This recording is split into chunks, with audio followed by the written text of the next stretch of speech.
परम करुणावतारम संसारसारम भुजगेन्द्रहारम सदा वसंतं हृदयारविन्दे भवं भवानी चैतं नमामि।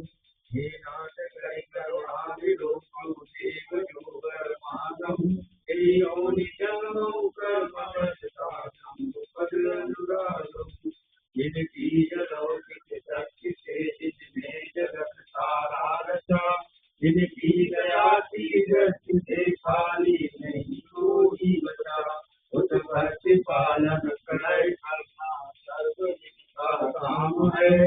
उन सच्चिदानंद प्रभु को बारंबार प्रणाम है।